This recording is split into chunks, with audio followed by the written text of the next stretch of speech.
movement when it comes to India-Pakistan relations. We've had trade ties opening up, visa regime opening up. Do you think all of this could cast a shadow on our relations with Pakistan?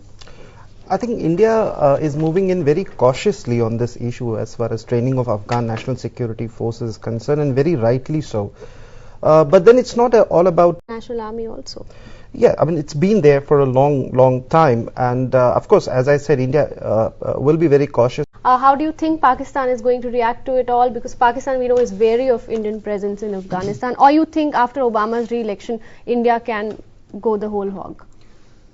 Well, Pakistan obviously will react to any big Indian role apart from whatever little development role what they see in Afghanistan. Here, stay with us. We'll be right back.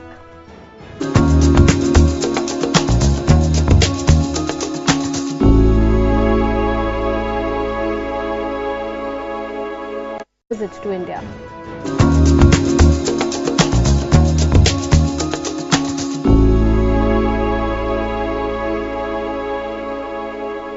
And if you want to share your views on the subject we are discussing in public forum this evening, you can call us on our toll-free numbers that are 1800115313 and 1800115314.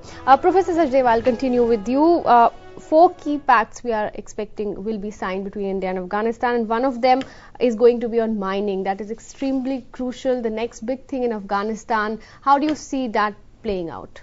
To that post-2014 situation, if Americans withdraw from Afghanistan, how is India prepared in our Western Front in Afghanistan? Thank you, sir. Comrade Bhaskar.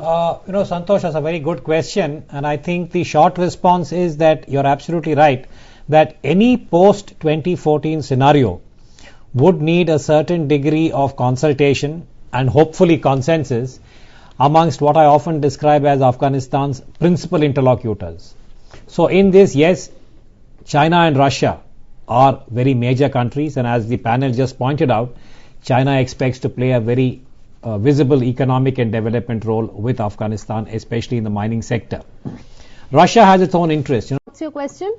Good evening to all of you. How India will maintain relationship with Afghanistan by taking the help of those countries who are under this NATO forces, etc. Because till now America, England, and many European countries are still powerful than our Asian countries. That's my question. Professor Sachdeva, would you like to take that? Well, obviously, I mean, if all the international forces, all the NATO forces, if they could not stabilize Afghanistan, you can't expect that India is going to stabilize Afghanistan. We are not talking about India's role in isolation. What we are basically seeing now is that when foreign forces are going to move out in significant numbers by 2014, after... Ma'am, actually, I am Ganeshwar Behera from Odisha. Yes. Ma'am, actually, from the beginning, the educated people had an idea that Afghanistan had been a booster to the, terrorism types processes. Okay. So, what is the message going to the common people of India through these ties? Okay. What is the, because we, from the beginning, we know that Afghanistan is a field of terrorism, etc. So, is it a common message, a message for the friendship to all the hearts of the people? Okay, Ganeshwar, we got your question, but you'll have to wait until we return from this short break in the program. We'll take your answer in the final segment of the show. Stay with us.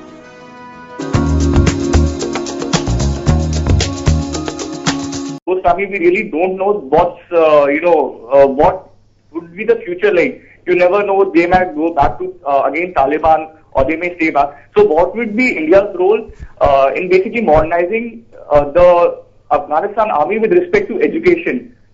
And maybe, how do we approach the modernization of the army? Because, it's a extremist Islamic state. So if we try to modernize it by educating it with the modern ideas, so it may retract back. It may happen that, it may go against, because the people of Afghanistan, they may have a social threat because of this. Right, Tushar, we got your question, but Commodore Bhaskar, let's take the previous caller's question first about the message that goes out about Karzai's visit. Yeah, Mr. Janeshwar from Orissa, if you are still tuned in, I think what you have done is to draw attention to this very important dimension. Long-term view of the kind of investments that we are talking about in Afghanistan. Mining contracts have gone to two of Afghanistan's big neighbors, India and China, and among the most resourceful of the neighbors.